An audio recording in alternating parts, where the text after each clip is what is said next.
ఇక digital exclusive లో మనం చూస్తున్నాం. అవినీతి నిరోధక సంస్థలను బలహీనపరిచేందుకు ఉక్రెయిన్ అధ్యక్షుడు జెలెన్స్కీ చేసిన ప్రయత్నం ఇప్పుడు బెడిసికొట్టింది. ఫలితంగా ఆ దేశ రాజధాని కీవ్ లో భారీ ఆందోళనలు మొదలయ్యాయి.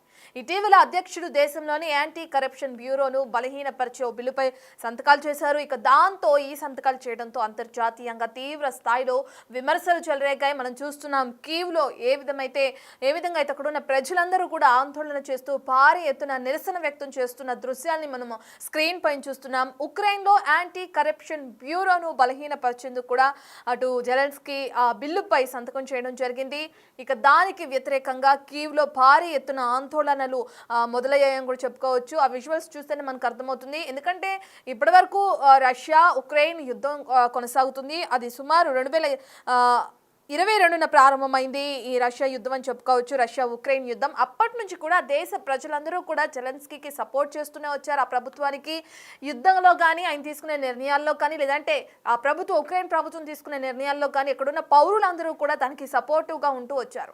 ఇప్పుడు ఆయన తీసుకున్న అవినీతి నిరోధక సంస్థలను ఏదైతే బలహీనపరిచేందుకు ఒక సాయం చేయడం, దానికి సంబంధించిన నిర్ణయాలు ఏవైతే తీసుకున్నారో వాటికి సంబంధించి ఇప్పుడు దేశ ప్రజలు అని చెప్పుకోవచ్చు, దేశ పౌరులందరూ కూడా వ్యతిరేకంగా నినాదాలు చేస్తూ ఆందోళనలు మొదలుపెట్టారు. దానికి సంబంధించిన విజువల్స్ చూస్తున్నాం. ఉక్రెయిన్లోని నేషనల్ యాంటీ కరప్షన్ బ్యూరో అటు స్పెషలైజ్డ్ యాంటీ కరప్షన్ ప్రాసిక్యూషన్స్ ఆఫీస్ను ప్రాసిక్యూటర్ జనరల్ ఆధీనంలోకి తీసుకొచ్చారు. దీన్ని సమర్థించుకుంటూ జెలెన్స్కీ బుధవారం మాట్లాడారు. ఇక వీటిల్లో రష్యా ప్రభావాన్ని తగ్గించేందుకే ఈ నిర్ణయం తీసుకుంటున్నట్లు కూడా ఆయన పేర్కొనడం జరిగింది. అయితే ప్రస్తుతం అవినీతి నిరోధక వ్యవస్థల పనితీరు నాసిరకంగా ఉందని చెప్పారు. చట్టాన్ని ఉల్లంఘించిన వారికి శిక్ష తప్పదన్న విషయాన్ని ప్రాసిక్యూటర్ జనరల్ నిర్ధారిస్తారని కూడా ఆయన వ్యాఖ్యానించడం జరిగింది. ఇక ఈ బిల్లు పాస్ అయ్యాక వేల మంది ప్రజలు రోడ్లపైకి వచ్చి అటు కీవ్లోని ప్రజలు ప్రభుత్వానికి వ్యతిరేకంగా ఆందోళనలు చేపట్టడం, నిరసనలు చేయడం కూడా మనం చూస్తున్నాం. 2022లో రష్యా ఆక్రమణ చేపట్టిన తర్వాత మొట్టమొదటిసారి ఈ స్థాయిలో అటు కీవ్లో నిరసనలు జరిగాయి. ఆ స్థాయిలో అంటే ఇప్పుడు మళ్ళీ రిపీట్ అవుతున్నాయి. అటు జెలెన్స్కీ తీసుకున్న నిర్ణయం కారణంగాను కూడా తెలుస్తుంది.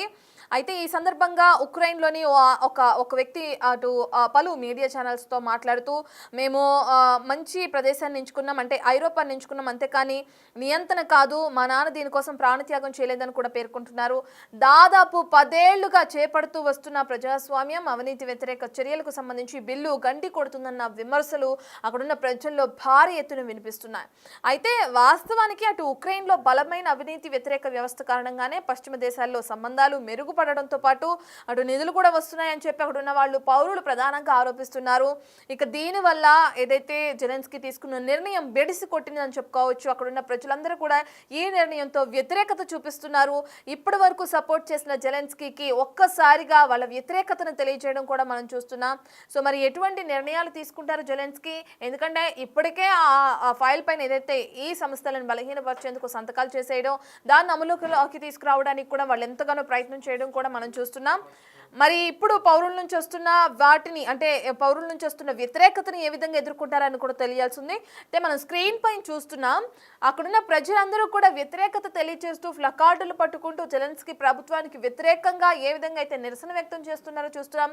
నిరసన ప్రదర్శన వ్యక్తం చేస్తూ అటు రాత్రి పగలు అనే తేడా లేకుండా వాళ్ళ ఫోన్స్లో ఉన్న లైట్స్ని ఆన్ చేసుకుంటూ కూడా అక్కడ నిరసన వ్యక్తం చేస్తున్న క్రమాన్ని కూడా మనం చూస్తున్నాం. వేల మంది ప్రజలు రోడ్లపైకి వచ్చి నిరసన వ్యక్తం చేస్తున్నారంటే ప్రభుత్వానికి వ్యతిరేకంగా లేదంటే జెలెన్స్కీకి వ్యతిరేకంగా ఏ విధంగా అయితే తీసుకున్న నిర్ణయాలు వాళ్ళకి నచ్చట్లేదు అన్నది కూడా, అంటే వాళ్ళు దాన్ని సమర్థించట్లేదు అన్నది కూడా మనకి క్లియర్గా అర్థమవుతుంది. ఆ విజువల్స్లో చూస్తుంటేనే ఎంతమంది పౌరులు రోడ్లపైకి వచ్చారో కూడా మనకు అర్థమవుతుంది. అసలు జెలెన్స్కీ తీసుకున్న నిర్ణయం వెనుకున్న ఇదేంటనేది తెలుసుకునే ముందు ఒకసారి దానికి సంబంధించిన విజువల్స్ చూద్దాం మనం స్క్రీన్ పైన.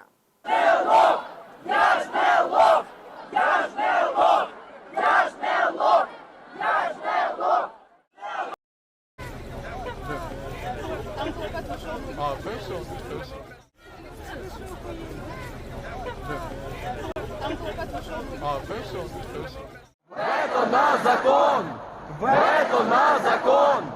Вето на закон! Вето на закон! Вето на закон! Вето на закон! Вето на закон! Вето на закон!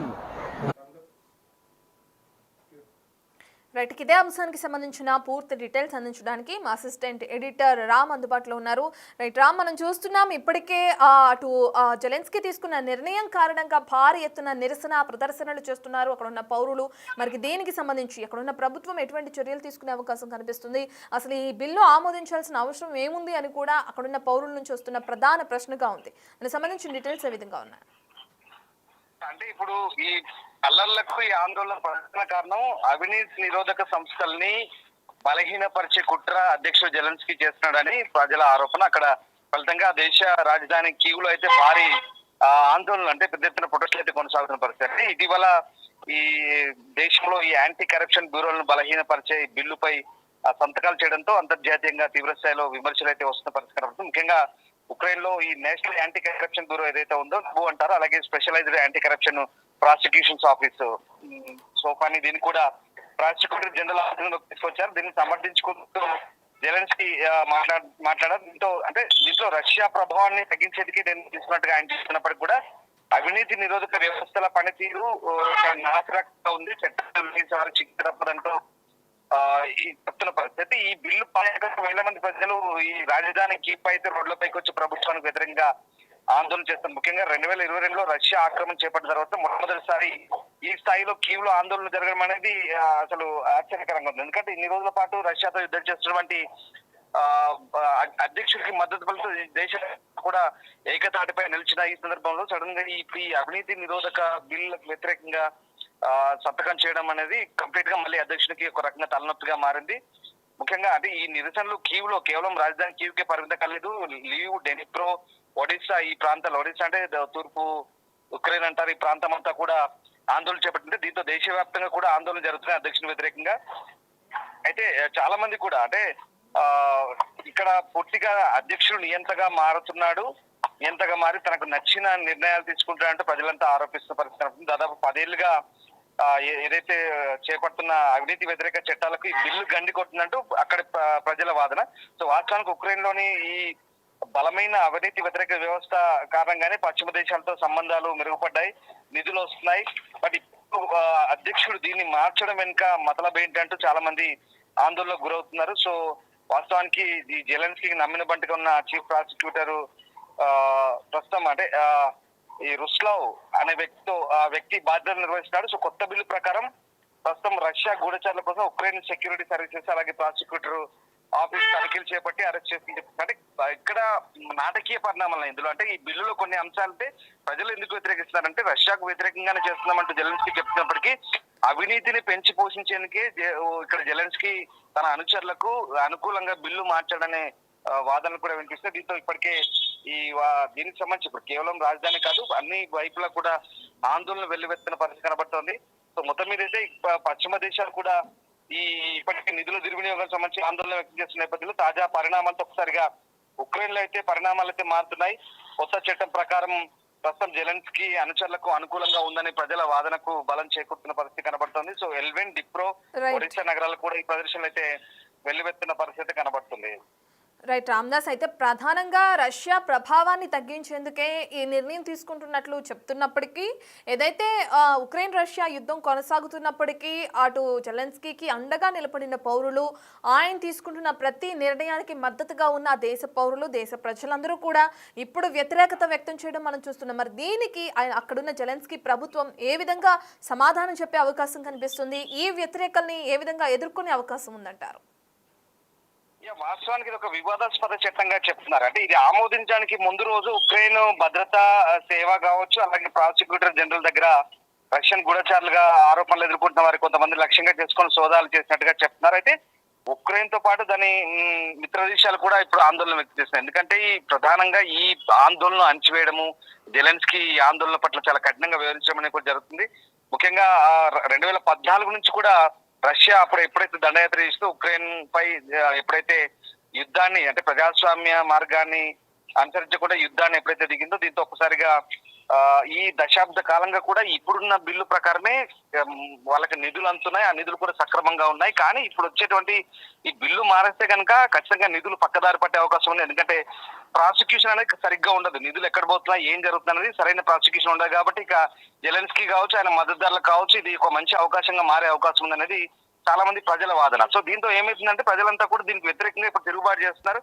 సో అటు యూరోపియన్ యూనియన్ కావచ్చు, ఇతర పశ్చిమ దేశాలు కావచ్చు, భారీగా నిధులు అంతున్నాయి. మీకు తెలిస్తే నార్వే, కెనడా, బ్రిటన్, అమెరికా అయితే సైనిక సాయం చేస్తున్నందుకు మిగతా దేశాలన్నీ కూడా $1 బిలియన్ సొమ్మును ఇప్పటికే ఉక్రెయిన్ కు ఇస్తున్నాయి. ఆర్థిక నగదును కూడా ప్రకటించే పరిస్థితి. సో ఇవన్నీ కూడా ఈ నిధులన్నీ పక్కదారి పట్టే ఛాన్స్ ఉందనేది ప్రజల భయం. సో దాంతో ఈ కొత్త బిల్లు ఏదైతే ఉందో దానికి ఇప్పుడు జెలెన్స్కీ సంతకం చేసిన తర్వాత ఉక్రెయిన్ అంతా కూడా ప్రస్తుతం ఇదే గొడవలు జరుగుతున్నాయి. సో చూడాలంటే ఎలా ఉంటుంది, మిత్ర దేశాలు ఎలా స్పందిస్తాయి, మిగతా దేశాలు అంటే ఇప్పుడు ఈ బిల్లుకు వ్యతిరేకంగా దేశ ప్రజల ఆందోళన చేసిన నేపథ్యంలో మరి ఆర్థిక సహాయం సంబంధించి మిగతా దేశాలు ఆలోచన చేస్తాయా, పునఃసమీక్షించుకోయా, లేదా దేశ ప్రజలుగా ఒత్తిడికి తలగి జెలెన్స్కీ నిర్ణయం మార్చుకుంటాడా, ఏం జరగబోతుందని మాత్రం ఆసక్తికరంగా ఉండబోతుంది. Right, thank you Ramdas. Right, ఇక జెలెన్స్కీ తీసుకున్న నిర్ణయం కారణంగా ఆ దేశంలో భారీ ఎత్తున నిరసన సెగలు తగులుతున్నాయని చెప్పుకోవచ్చు. ఆయన తీసుకున్న నిర్ణయం ఇప్పుడు బెడిసికొట్టిందని చెప్పుకోవచ్చు. ఇప్పటి వరకు సపోర్ట్గా ఉన్న దేశ ప్రజలందరూ కూడా ఒక్కసారిగా తిరుగుబాటు బాట పట్టారు. నిరసన వ్యక్తం చేస్తూ కూడా వాళ్ళు రాత్రి పగలు తేడా లేకుండా ప్లకార్డులు చేతపట్టుకుని ఏ విధంగా అయితే రోడ్లపైకి వచ్చి వేల మంది ప్రజలు నిరసన వ్యక్తం చేయడం కూడా మనం చూస్తున్నాం. మరి ఈ కారణంగా తను తీసుకున్న నిర్ణయాన్ని వెనక్కి తీసుకుంటారా, లేదంటే ప్రజలు తిరుగుబాటు చేసినా కానీ వెనక్కి తగ్గకుండా అదే నిర్ణయాన్ని అమలు చేయడానికి జెలెన్స్కీ ప్రయత్నిస్తారా? ఈ డీటెయిల్స్ అని మనకి త్వరలో తెలిసే అవకాశం కనిపిస్తుంది.